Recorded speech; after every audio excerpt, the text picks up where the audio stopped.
se trouver ce matin dans la maison du Seigneur pour communier avec lui, nous entretenir avec lui, mais aussi pour communier avec nos frères et sœurs dans la foi. C'est une bénédiction. Nous saluons nos chers amis qui nous suivent sur Zoom, nos bien-aimés frères Samuel, sœur Maggie, auraient bien voulu être là ce matin, malheureusement, eh bien, ils avaient suivi les infos d'hier qui étaient confuses sur le kilométrage entre le domicile et le lieu du culte. Le Premier ministre, dans son discours, avait dit qu'il n'y avait pas de kilométrage, qu'on pouvait se rendre au lieu du culte en région parisienne. Mais malheureusement, l'après-midi, les choses avaient changé. Le kilométrage de 30 km avait été imposé. Et puis après, ça a créé une cacophonie. Finalement, eh bien, le kilométrage a été retiré. Nous bénissons le Seigneur, mais c'était trop tard. Notre frère, notre sœur ne pouvaient pas se déplacer. Et bon, ce n'est que partie remise. Donc, ils seront avec nous dimanche prochain. Nous remercions le Seigneur pour la présence de chacun de vous qui êtes là.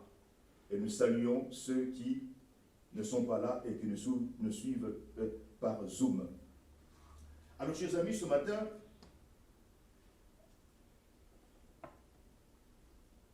nous parlerons de l'authenticité du salut. 2 Corinthiens, chapitre 13, versets 5 et 6. 2 versets. Très courts. 2 Corinthiens, chapitre 13, versets 5 et 6. Alors, je lis le passage dans la version parole de vie.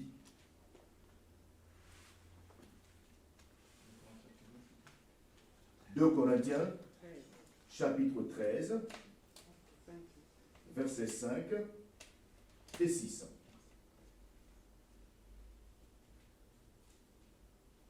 Interrogez-vous, voyez, si vous vivez comme des croyants en Christ.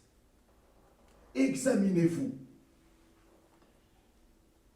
Vous reconnaissez bien que Jésus-Christ est en vous, n'est-ce pas? Ou alors, vous ne pouvez pas donner des preuves de votre foi. Mais nous pouvons en donner. Et j'espère que vous le reconnaîtrez.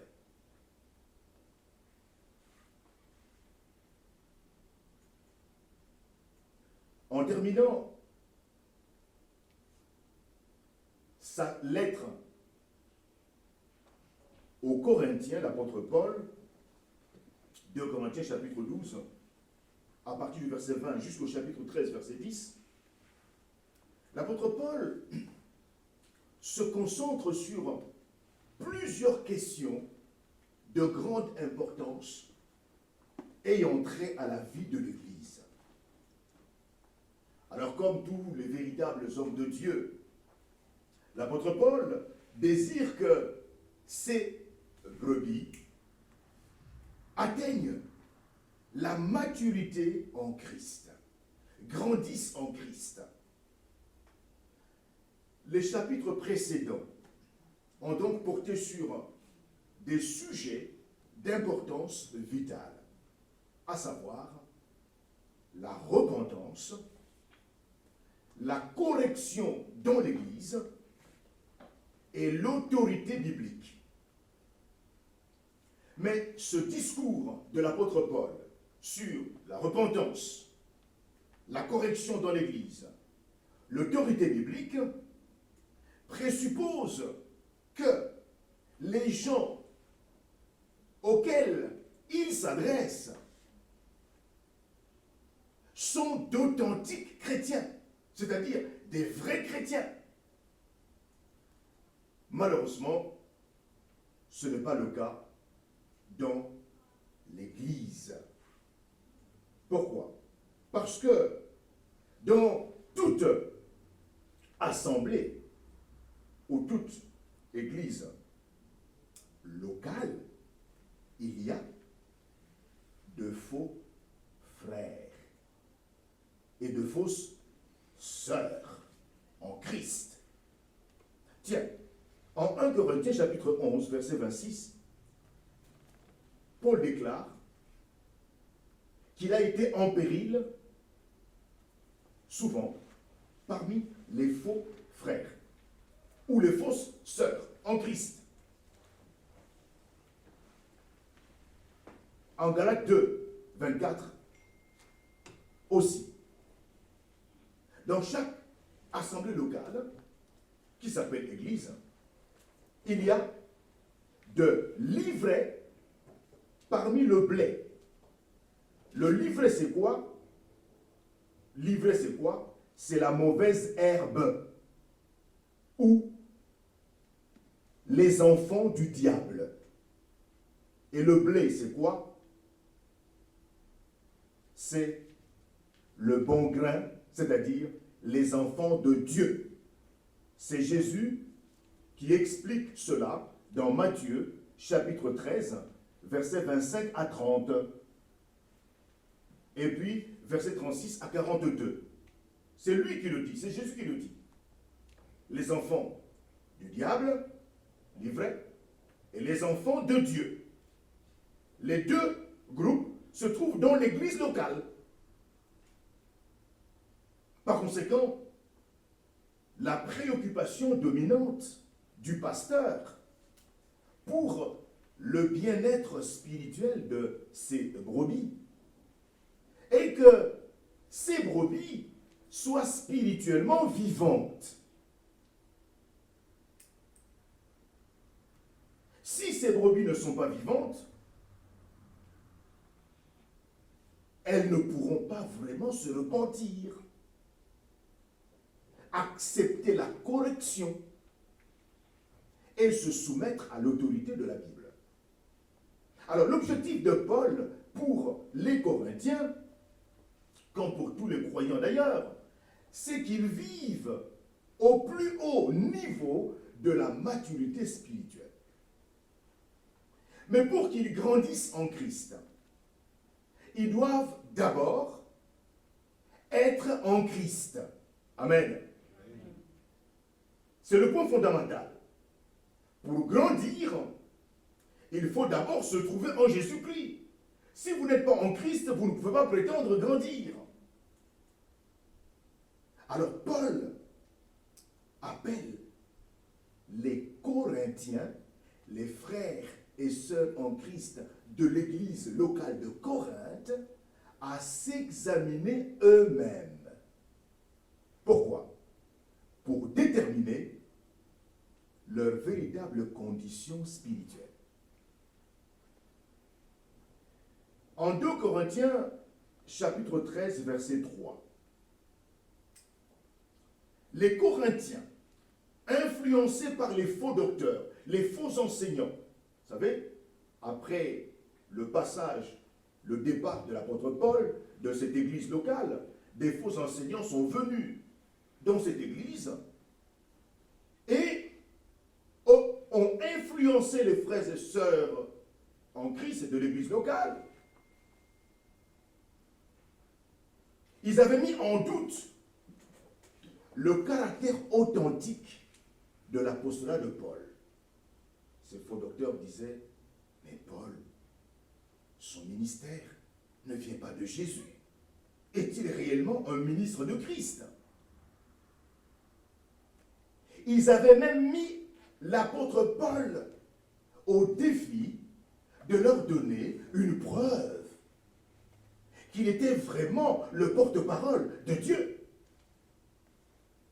Quelle recommandation Paul pouvait-il faire valoir pour garantir que Christ parlait par lui? Alors l'apôtre Paul reprend les termes mêmes de leur exigence impertinente. Il dit, puisque vous cherchez une preuve que Christ parle par moi, ça c'est 2 Corinthiens 13 et 3. Maintenant, ce verset 5 que nous venons de lire prolonge la première partie de ce verset 3 de la façon suivante. Puisque vous cherchez une preuve que Christ parle en moi, examinez-vous vous-même pour savoir si vous êtes dans la foi. Mes amis, les frères et sœurs en Christ de Corinthe étaient la preuve éloquente de l'apostolat, c'est-à-dire du ministère de l'apôtre Paul. S'ils étaient là, c'est parce que Paul leur avait prêché l'évangile. C'est par l'intermédiaire de l'apôtre Paul que les Corinthiens avaient été conduits au Sauveur. L'apôtre Paul dira ailleurs que parmi vous, il y avait des homosexuels, des lesbiennes, des voleurs, des tricheurs, des débauchés. Oui, certains parmi vous ont été cela. Mais à cause de l'évangile que je vous ai proclamé, et parce que vous y avez cru, parce que vous êtes repentis et convertis, vous avez été lavés par le sang de l'agneau. Amen. Amen. Vous avez été lavés par le sang de l'agneau. Il y a donc eu une transformation grâce à mon ministère, à l'évangile que je vous ai proclamé. Par conséquent, si ce Corinthien voulait prendre connaissance des lettres de recommandation de l'apôtre Paul, ils n'avaient qu'à se regarder eux-mêmes. Mais s'ils étaient là, c'est parce que Paul leur avait présenté l'évangile. Bon sang. Ils ont quitté ce qu'ils étaient autrefois. Et ils ont changé de vie. C'était un miracle. Mais c'était le résultat du ministère de l'apôtre Paul. Mes amis, ce verset 5 est souvent utilisé à tort. Comme s'il enseignait que nous devions pratiquer une sorte d'introspection pour avoir l'assurance du salut. Une telle attitude peut conduire au découragement et au doute. L'assurance du salut découle avant tout et principalement de la parole de Dieu. C'est la parole de Dieu qui te donne l'assurance du salut, l'assurance d'appartenir à Jésus-Christ. Au moment où nous décidons de nous repentir et de nous convertir à Christ, nous nous remettons à Jésus-Christ. Nous faisons de lui le Sauveur, le Seigneur de notre vie. Et donc, nous pouvons nous fier à la déclaration formelle de la Bible qui dit que nous sommes nés de nouveau. Lorsque quelqu'un se repent et se convertit à Christ, se repentir, c'est dire non à Satan comme père spirituel, dire non à l'occultisme, dire non à tous ses péchés personnels, c'est une décision personnelle, et ensuite se convertir à Christ, se tourner vers Christ et dire « Seigneur Jésus, j'accepte que tu t'es mort sur la croix à cause de mes péchés que j'ai reconnus et que j'ai abandonnés. Tu en es témoin. J'accepte que tu étais mort sur la croix à ma place, car c'est moi qui devais mourir. J'accepte que tu étais mort sur la croix avec moi. C'est pourquoi je t'offre ma vie. Sauve-moi, dirige-moi. » Ça, c'est la part de l'homme, mes amis. Et lorsque l'homme, du fond de son cœur, prend une telle décision, le Dieu trinitaire se met en marche. Le Père agit, le Fils agit, le Saint-Esprit agit. Et la Bible dit ce que le Dieu trinitaire fait. Et la foi consiste à tenir pour vrai ce que Dieu fait. La Bible dit que Dieu le Père prend cet individu, t'unit, t'associe à la mort de Jésus et te fait ressusciter avec Jésus-Christ. C'est ce que Dieu le Père fait sur le plan spirituel. Jésus-Christ, lui, te prend, il te plonge dans le Saint-Esprit, il te nettoie dedans, tous tes péchés sont effacés, il te ressort de là et il t'incorpore dans son propre corps. Voilà ce que Jésus fait. Tu deviens membre du corps de Jésus. sur le plan spirituel. C'est ce que Jésus dit.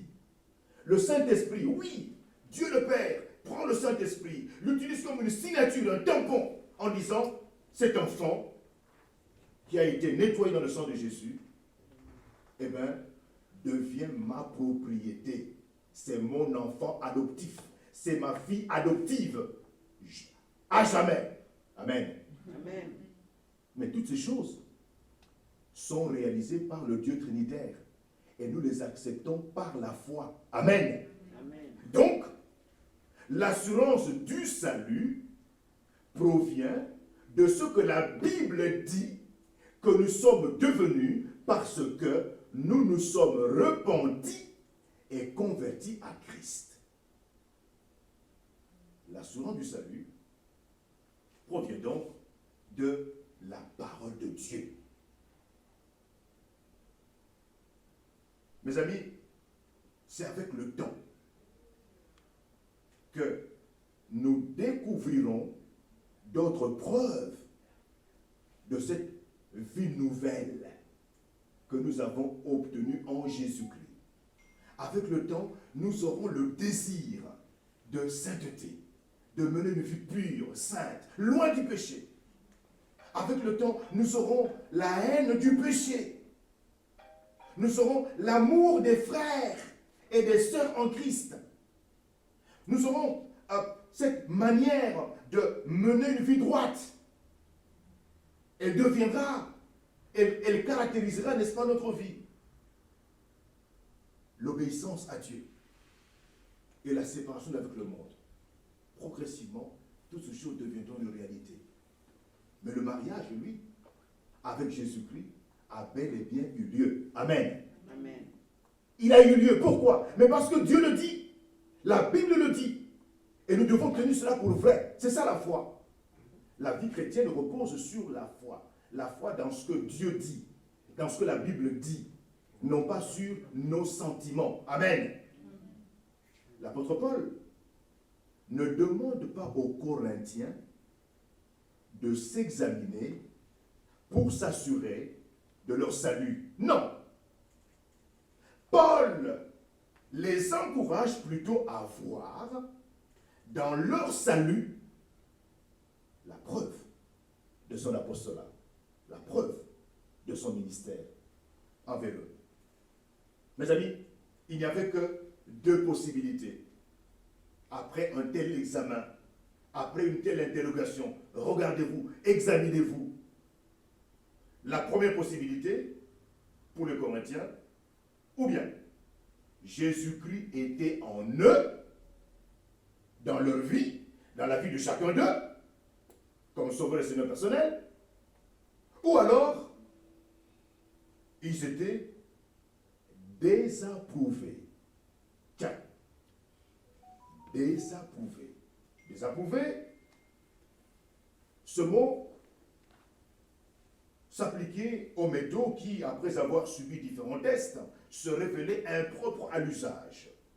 Ainsi, ou bien les Corinthiens étaient d'authentiques croyants en Christ, avec Jésus-Christ en eux, ou alors ils étaient disqualifiés. Oui, le mot désapprouvé signifie disqualifié, pour s'être montrés incapables de subir avec succès les tests requis. Disqualifié. C'est-à-dire que tu conclus que, tiens, Jésus n'est pas en moi, il est en dehors de moi. Donc l'examen conclut. L'examen, cet examen, en se regardant, en s'interrogeant, on arrive à cette conclusion. Ou bien Jésus-Christ est en moi, ou bien il est en dehors de moi. 2 Corinthiens 13 et 6. S'ils pouvaient effectivement en conclure qu'ils étaient réellement sauvés, c'est-à-dire que Jésus était en eux, en chacun d'eux, alors Paul était un apôtre authentique, vrai, et non pas désapprouvé, disqualifié. Donc quelqu'un qui n'avait rien fait en fait. Si Jésus était en eux comme sauveur et Seigneur personnel, donc Paul avait accompli son ministère. Et les remarquables transformations qui s'étaient opérées dans la vie des Corinthiens pouvait être le résultat de l'activité d'un faux docteur, un faux enseignant. Paul a fait du bon travail en présentant l'évangile, cet évangile dans lequel les Corinthiens ont cru et qui a transformé leur vie. Alors cet exercice de 2 Corinthiens, chapitre 13, verset 5, qui consiste à se demander si Christ est en moi ou en dehors de moi, est d'une importance capitale. Pourquoi? Puisque ceux qui se trompent sur leur état spirituel feront face, mes amis, à une tragédie éternelle. En effet, ils entendront le Seigneur Jésus-Christ leur dire au dernier jour les paroles les plus glaciales et horrifiantes qui soient en Matthieu chapitre 7 verset 23. Qu'est-ce que Jésus leur dira? Je ne vous ai jamais connu. Tiens, retirez-vous de moi, vous qui commettez l'iniquité. Ah bon? Jamais connu, comme ayant fait partie de ma bergerie. Mais en Jean, chapitre 10, verset 27, Jésus a dit à ses brebis, je connais mes brebis. Je leur donne la vie éternelle, elles ne périront jamais. Voilà. Donc, puisque Jésus dit qu'il connaît ses brebis, c'est-à-dire ces individus qui ont pris la décision sincère de se repentir et de se convertir à Christ, et que Jésus leur a donné la vie éternelle, et que ces brebis ne périront jamais. Cela signifie qu'en Matthieu 7, 23, eh bien, ces gens-là, à qui Jésus dit, je ne vous ai jamais connus, eh bien, ce sont des individus qui n'ont jamais fait partie de la bergerie de Jésus. Cela signifie, ce sont des cadavres spirituels. Mes amis, il est dangereux de contredire Jésus-Christ. Très dangereux. Parce que Jésus a bien dit, je connais mes brebis, je leur donne la vie éternelle, elles ne périront jamais. Cela signifie, elles n'iront jamais en enfer.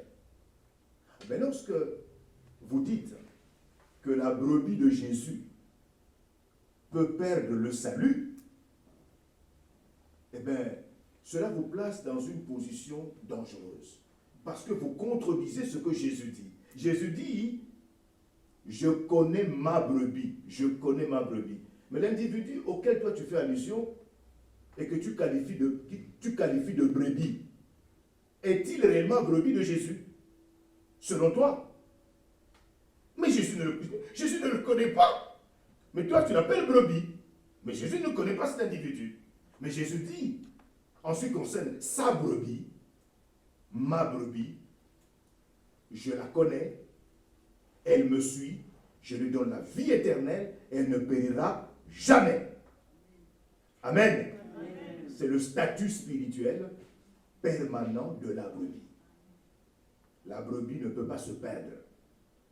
Elle est dans la main du Père et dans la main du Fils. D'ailleurs, dans Jean 10, verset 27 à 30, Jésus dit, mon Père qui me les a donnés, mes brebis, est plus grand que tous. Et personne ne les ravira de la main de mon Père. Tiens, première sécurité. 2, personne ne les ravira de ma main. Tiens, deuxième sécurité. Amen. Vous comprenez ça? La brebis de Jésus est doublement sécurité dans la main du Père, dans la main du Fils. Jésus a dit, personne ne les ravira de la main de mon Père. Et toi, tu dis, ah non, non, non, oui, tu es brebis, tu es dans la main du Père, mais tu peux glisser de cette main. Tiens, tu es vraiment très intelligent. Tu vas glisser comment? La brebis est en sécurité dans la main du Père et dans la main du Fils. Mes amis, la brebis est en sécurité éternelle. Amen. Amen.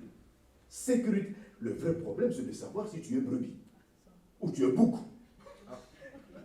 Si tu n'es qu'un bouc, d'abord, tu n'es pas dans la main du Père, pour commencer. Et tu n'es pas dans la main du Fils. Donc, tu es toujours chez le diable, dans son royaume, qui pourra te manger, te détruire, te tuer, voilà. Et puis après, t'expédier en enfer. Voilà ton avenir. Mais la brebis, mes amis, est en sécurité dans la main du Père et dans la main du Fils. Sécurité totale. Mes amis, quel était le problème de ceux à qui Jésus a dit « Je ne vous ai jamais connus ». Ces individus n'ont jamais pris la décision sincère de se repentir et de se convertir. C'est la clé de la chose. C'est la clé. C'est ce que Jésus appelle faire la volonté de mon Père. Si vous lisez Matthieu 7, il dira que ces gens-là n'ont pas accompli la volonté de mon Père. La volonté du Père Céleste, c'est que les cadavres spirituels se repentent et se convertissent. C'est-à-dire reçoivent Jésus comme sauveur et Seigneur personnel. C'est ça la volonté du Père. Que chaque cadavre spirituel doit accomplir. C'est fondamental. Si vous faites ça, vous allez entrer dans la maison du Père. Si vous ne faites pas cela, vous serez toujours dans le royaume des ténèbres.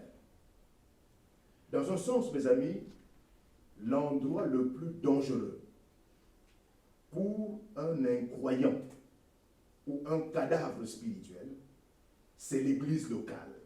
Tiens, pourquoi? Mais parce que entendre la vérité de l'évangile, la bonne nouvelle du salut gratuit par la foi en Jésus-Christ, et ne pas y adhérer, c'est-à-dire refuser de se repentir, de se convertir à Christ, entraîne une plus grande responsabilité et un jugement plus sévère. Vous avez l'habitude d'entendre la bonne nouvelle du salut gratuit par la foi en Jésus-Christ, où Dieu le Père te dit, attention, tu es mort, tu es un cadavre, ton papa c'est le diable, mais il va te tuer. Jean 10. J'ai donné une solution. Mon fils est mort sur la croix pour te rendre libre. Décide de quitter la prison. Décide. Renonce à Satan, compère spirituel. Renonce à l'occultisme. Renonce à ta vie de désordre. Et tourne-toi vers Jésus-Christ. Reconnais-le comme ton sauveur et Seigneur personnel. Mais toi, tu refuses. Tu gardes Satan pour ton papa spirituel. Tu gardes l'occultisme. Vous savez, l'occultisme, c'est secret. Ce sont des choses qui se font en secret. Tu es un sorcier, un grand sorcier, une grande sorcière qui sort la nuit pour aller faire du mal aux gens. Tu continues. Et puis, tu es toujours dans ta vie de désordre. Tu entends l'évangile, cette parole entre ici et sort par là. Tu entres, tu viens à l'église et tu t'en vas. Tu viens à l'église et tu t'en vas. Comme si de rien n'était. Chaque jour, chaque dimanche, etc. Eh bien, mon ami, l'église locale, c'est l'endroit le plus dangereux pour toi. Pourquoi? Parce que cette bonne nouvelle du salut gratuit qu'on te bombarde chaque dimanche ne trouve pas un écho dans ton cœur. Et puisque tu refuses de décider, tu es en danger. Parce que la colère de Dieu le Père est sur toi. Donc, pour amener les Corinthiens à faire l'inventaire spirituel de leur vie, Paul les appelle à une foi authentique en Christ, vraie en Christ. Et ensuite, l'apôtre Paul va vanter les avantages de cette foi authentique, cette foi vraie en Christ. Alors, il dit, examinez-vous vous-même pour savoir si vous êtes dans la foi. Éprouvez-vous vous-même. Éprouvez-vous. Examinez-vous. Ou interrogez-vous. Voyez si vous vivez comme des croyants en Christ. Examinez-vous. Vous savez, les Corinthiens, pressés par les insinuations malveillantes des faux apôtres ont demandé des preuves de l'apostolat de Paul. L'apôtre Paul s'est défendu, à contre-cœur d'ailleurs, non pas par égard pour lui-même, mais par égard pour le Seigneur. Et pour que les Corinthiens ne soient pas coupés de la vérité qu'il leur prêchait.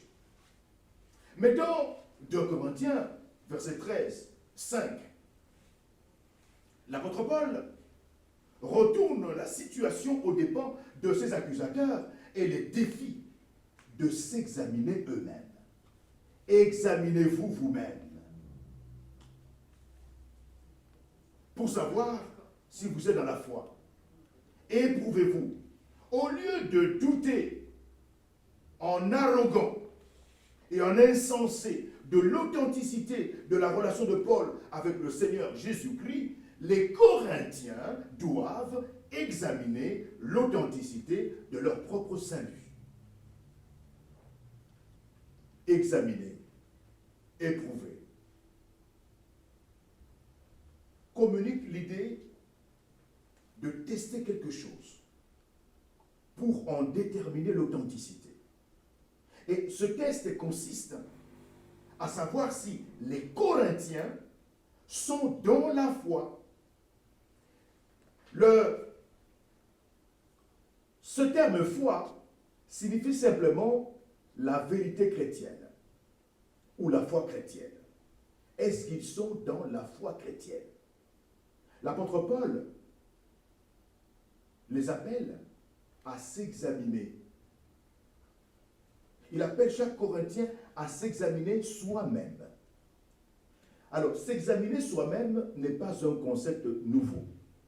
Pourquoi? Parce que Job l'avait déjà utilisé. Dans Job, chapitre 13, verset 23.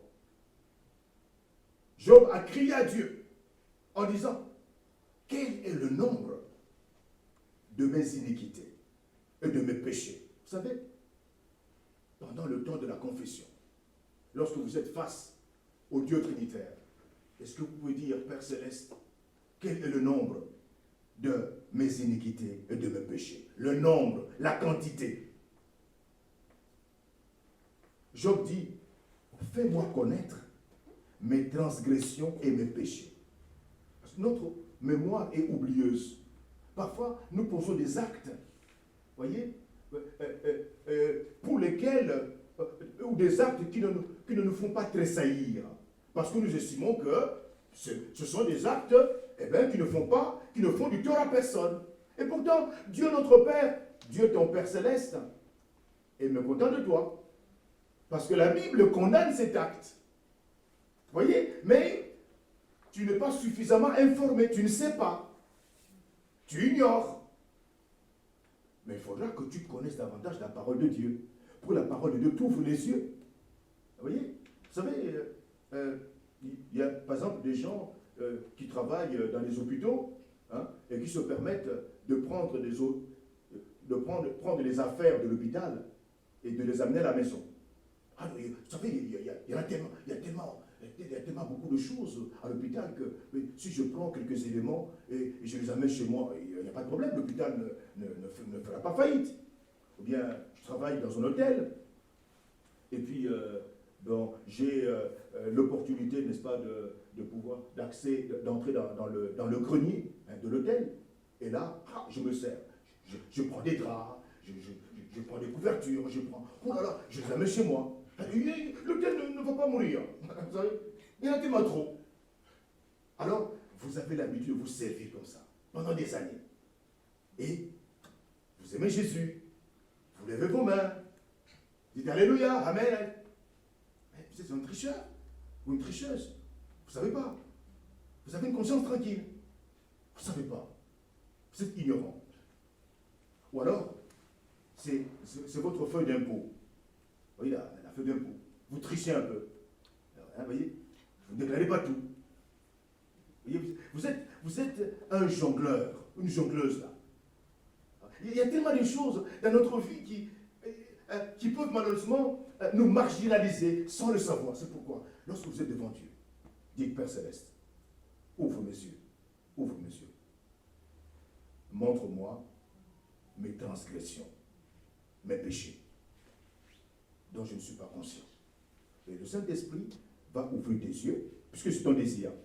Matthieu 5,6 dit, heureux ceux qui ont un vif désir de vivre selon ce que Dieu demande. Si tu as un vif désir de vivre selon ce que Dieu demande, eh bien Dieu va t'aider à mener cette vie sainte.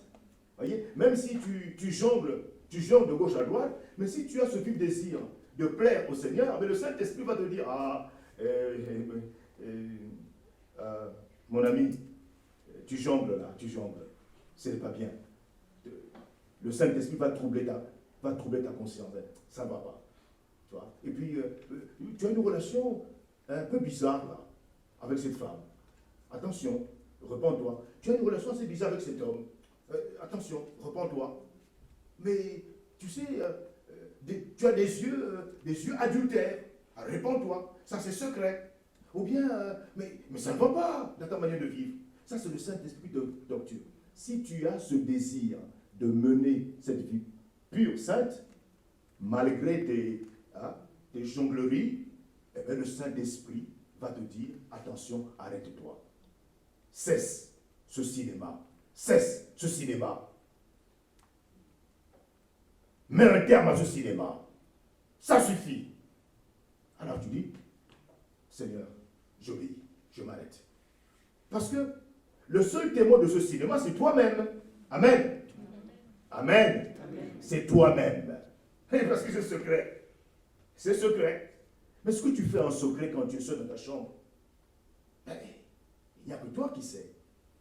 Qu'est-ce que tu fais? Quand tu es sur ta tablette, devant ton ordinateur, seul, sur Internet, tu voyages, tu navigues, où vas-tu? Qu'est-ce que tu vois? Tes yeux, qu'est-ce qu'ils voient?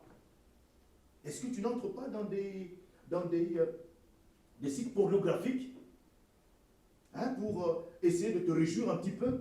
Eh bien, si tu fais ça, eh bien, le Dieu Trinitaire, le Père, le Fils et le Saint-Esprit, en qui tu as placé ta confiance, voit tout. Il sait tout. Il voit. Tu es une âme en détresse. Tu es en détresse. Alors ouvre-toi. Voyez? Non, ouvre-toi. Donc quand tu es devant lui, tu dis, pendant la confession, tu dis, Seigneur, quel est le nombre de mes iniquités, de mes péchés? David a déclaré, dans le psaume 17, verset 3, si tu sondes ou si tu examines mon cœur, tu ne trouveras rien de mal en moi. Tiens, il était vrai. Devant le Père Céleste, si tu examines mon cœur éternel, tu ne trouveras rien de mal en moi. Est-ce que tu peux le dire quand tu es seul à seul devant le Père Céleste? Mais plus loin, David dit dans le psaume 26, au verset 2, il dit, il supplie Dieu ainsi. Sonde-moi, Éternel, c'est-à-dire, regarde-moi bien, Éternel. Éprouve-moi, c'est-à-dire, examine le fond de mon cœur. Tiens, il s'agit, mes amis, d'être vrais. Nous pouvons paraître devant les hommes, parce que l'homme a la capacité de porter un masque. Porter un masque, nous paraissons. Nous montrons un visage qui ne reflète pas la réalité de notre vie secrète. Et oui, nous pouvons paraître devant les gens, mais devant Dieu, notre Père Céleste, nous devons être nus. Il nous voit de toute façon, tu n'as pas à fuir. Alors dis-lui, dis à ton Père Céleste, examine le fond de mon cœur. Examine le fond de mon cœur. Sonde-moi et connais mon cœur. Voyez, éprouve-moi et connais mes pensées. Regarde au fond de mon cœur. Regarde si je suis sur une mauvaise voie. Examine mes pensées et conduis-moi sous la voie de l'éternité. Psaume 139, versets 23 à 24. Être vrai devant le Père Céleste. Jérémie a exhorté ses compatriotes israélites ainsi, en Lamentation chapitre 3, verset 40. Examinons à fond notre conduite. examinons à fond notre conduite et retournons à l'Éternel. Tiens, examinons à fond notre conduite et retournons à l'Éternel. Si l'Éternel, Dieu notre Père, nous dit, arrête-toi, là, mets un terme à ton cinéma. Ça suffit. Repends-toi, confesse ton péché, retourne à l'Éternel. Si tu ne le fais pas, mon ami, c'est grave. Parce que notre Père Céleste châtie ses enfants. Il utilise différentes stratégies pour châtier ses enfants. Vous voyez, différentes méthodes. Il te parle, tu n'écoutes pas. Il peut durcir, il durcit un aspect, n'est-ce pas, dans ta vie. Il te parle, tu n'écoutes pas. Il durcit un autre aspect. Il te parle, tu n'écoutes pas. Il durcit, il durcit, il durcit. Et tu n'écoutes toujours pas. Paf, il t'envoie une maladie. Il permet qu'une maladie t'agresse. Maladie incurable. Et tu vas à l'hôpital, on te fait des examens, on ne trouve pas la cause de ta maladie. Mais tu es malade, je souffre. Oui, mais ton problème, c'est la repentance. Tu dois te repentir. Tu dois confesser ton péché que tu connais. Repens-toi, confesse. Eh bien, si malgré tous les avertissements que le Père Céleste donne, tu n'écoutes toujours pas, vous savez, dans 1 Corinthiens 13, eh bien, les Corinthiens avaient souffert terriblement. Certains souffraient des infirmités, d'autres de maladies graves, incurables, etc. Et si tu n'écoutes toujours pas, cela signifie que tu es un enfant de Dieu qui occupe inutilement la terre. Et puisque tu es un enfant adopté du Père Céleste qui occupe inutilement la terre, le Père Céleste, qu'est-ce qu'il fait? Paf! Il t'envoie la mort, il te retire précipitamment de la terre pour que tu ailles te reposer précipitamment au ciel. Ah oui, afin que tu cesses d'être un scandale pour les autres. Amen. Eh oui, c'est la vérité. C'est la vérité. C'est la vérité. Tu occupes inutilement la terre. Au lieu d'être un témoin de l'évangile, pour témoigner de Jésus-Christ, afin d'attirer les cadavres spirituels à la croix de Golgotha, pour se repentir, toi, tu es une pierre d'achoppement. Les gens, quand ils te regardent, ils tombent, ils chutent, ils chutent, ils chutent. Eh bien, après plusieurs avertissements, tu ne veux toujours pas te repentir, eh bien, il peut te retirer précipitamment de la terre. Mais tu vas te reposer dans le palais céleste parce que tu as le fondement Jésus-Christ en toi, tu as la vie éternelle. Décrivant l'examen de conscience requis avant de participer au repas du Seigneur, Paul a écrit dans 1 Corinthiens 11, 28 et 31, il a dit que chacun donc s'éprouve soi-même et qu'ainsi il mange du pain et boive de la coupe. Si nous jugions nous-mêmes, nous ne serions pas jugés. Ou alors chacun doit bien réfléchir à sa façon de vivre. Chacun doit bien réfléchir à sa façon de vivre. Ensuite, qu'il mange ce pain et boive cette coupe. Donc, avant de manger le pain de la Sainte Seine et de boire la coupe de la Sainte Seine, le vin, il faut d'abord examiner sa manière de se conduire. Et s'il y a des choses dont on doit se repentir, qu'on doit confesser à notre Père Céleste, faisons-le. Très important. Et si nous ne pouvons pas nous débarrasser d'un péché, un péché récurrent, n'ayez pas honte de pouvoir en parler pour que nous puissions prier pour toi. C'est très important. Mes amis, on ne doit pas avoir honte du diable. Les œuvres du diable doivent être dénoncées. Amen. Les œuvres du diable doivent être dénoncées. Ne soyez pas dans votre coin en train de vous débattre avec un péché. Vous vous noyez, vous débattez, vous n'arrivez pas à vous en sortir. Ouvrez-vous. Nous prierons pour vous, pour que Jésus vous délivre. Parce qu'il y a des péchés, certains péchés sont des liens. Je vous avais déjà donné, je crois, le témoignage d'une sœur, d'un groupe de sœurs en Christ qui priaient quelque part. Et puis, C'était des intercesseuses. Elles aimaient prier. Ah, le premier jour de leur intercession, l'une des sœurs se met à pleurer. Pourquoi pleures-tu? Parce que la femme du coin, je l'ai surprise en flagrant délit d'adultère avec mon mari. Oh là là, c'est pas possible, oh Seigneur, c'est pas possible. Oh, ces femmes ont pleuré là, oh Seigneur, c'est pas possible. Et pitié de cette femme du coin. Et puis amen, amen. Ils se sont séparés. Et puis, la semaine suivante, ces intercesseuses se sont encore rencontrés. Alléluia, Seigneur, ils ont prié. Et puis, une deuxième femme, deuxième sœur, se met à pleurer. Oh, sœur, pourquoi pleures-tu? Parce que j'ai surpris cette femme du coin avec mon mari en flagrant délit d'adultère. Pardon? Ah oui. Oh, c'est pas possible, Seigneur. Aie pitié de cette femme, Seigneur, cette femme du coin. Aie pitié, Seigneur, pardonne-lui. Amen, amen. La semaine suivante, et ces femmes intercesseurs se sont encore retrouvées pour prier. Seigneur, alléluia, amen, Seigneur. Une troisième femme se met à pleurer. Oh, sœur, pourquoi pleures-tu? J'ai surpris mon mari en flagrant délit d'adultère avec cette femme du coin. Oh! Alors finalement, il se disait, mais finalement, à qui le tour? La femme du coin était un problème.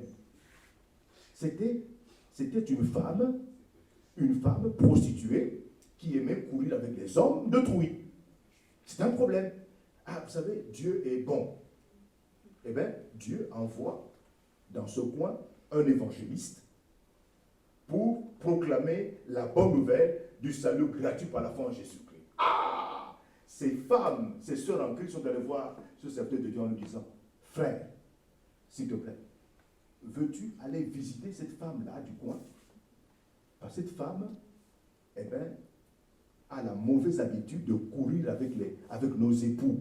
Plusieurs époux d'entre nous sont déjà tombés dans son piège. Est-ce que tu peux aller voir cette femme du coin? Eh bien, l'évangéliste est allé voir la femme du coin. Alors, il frappe à la porte. La femme du coin reçoit ce monsieur, pensant que c'est un monsieur qui vient pour se réjouir sexuellement. Mais là, elle s'était trompée. Alors, l'homme de Dieu entre dans sa maison, et puis, lui dit, voilà, chère madame, j'ai un message pour vous. Elle dit, ah bon? Lequel? Jésus-Christ vous aime. Et il a commencé à présenter l'œuvre de Jésus-Christ sur la croix de Golgotha pour libérer cette femme. Et c'est là que le démon s'est manifesté à cette femme, a dit, tais-toi, je t'interdis de parler de Jésus, tais-toi, ne parle pas de Jésus, tais-toi. Et puis, à un moment donné, effectivement, le démon, enfin, l'évangile, ça fait taire le démon. Et puis, il a interrogé cette dame. Madame, qui êtes-vous?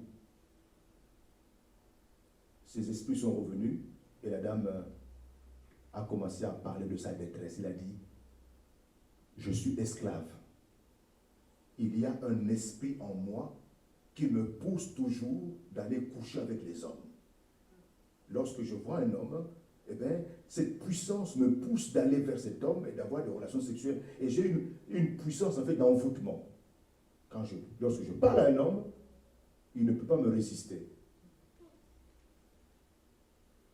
Et quand il parlait comme ça, les démons se sont encore manifestés en disant, nous t'interdisons de libérer cette femme. Mais puisque l'évangéliste, l'homme de Dieu, était bien préparé spirituellement, eh bien, il a simplement donné ordre au nom de Jésus-Christ à tous ces démons de libérer cette femme, et cette femme a été libérée au nom de Jésus-Christ. L'évangéliste a conduit cette femme dans ce groupe des sœurs en Christ, des intercesseurs. Alors les sœurs en Christ, quand ils ont vu cette femme, ils étaient sur leur qui vivent, quoi. Ils disaient, mais c'est ce démon qui vient nous visiter, mais qu'est-ce qui se passe?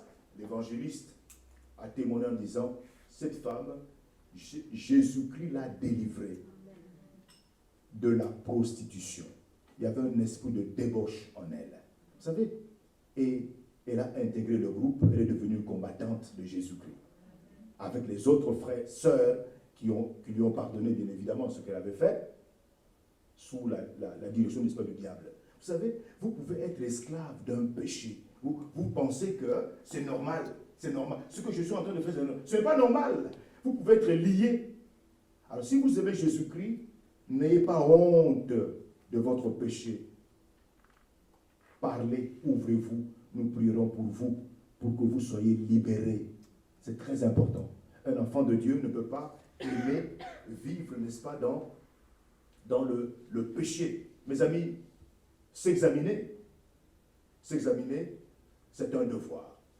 Un devoir qui doit nous conduire à nous humilier devant le Seigneur, à dire, je veux être pur, parce que toi, mon Père, tu es pur.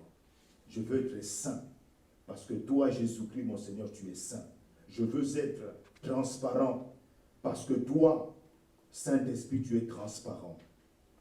Qui es-tu? Es-tu en Christ ou en dehors de Christ?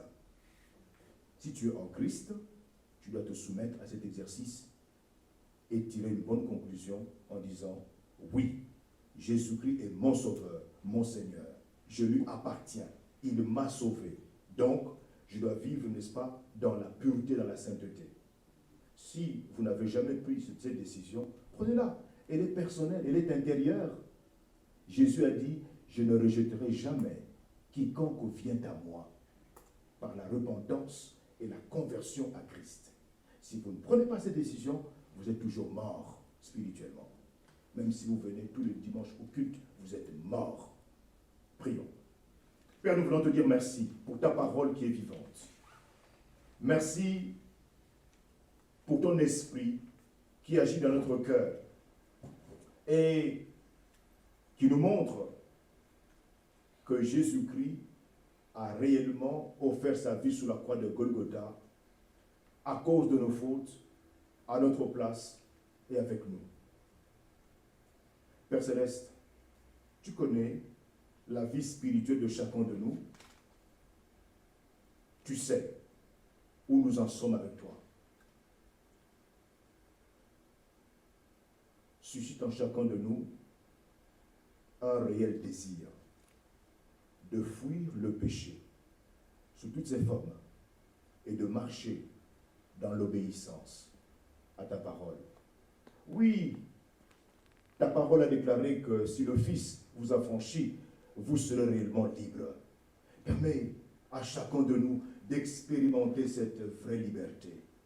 Nous voulons être libres, libres quand nous sommes seuls, libres lorsque aucun œil, aucun regard humain ne porte sur nous. Nous voulons être libres, nous voulons être saints partout où tu nous envoies, en face des personnes connues ou des inconnus. Nous voulons être de vrais témoins de Jésus-Christ, remplis de ton esprit pour proclamer Jésus-Christ, Sauveur, Seigneur, partout. Accorde-nous de ne pas rougir devant ta sainteté. Donne-nous d'être vrais devant toi. Père, si quelqu'un ici ne te connaît pas encore, aide-le à se donner à Jésus-Christ pour ta gloire. Amen.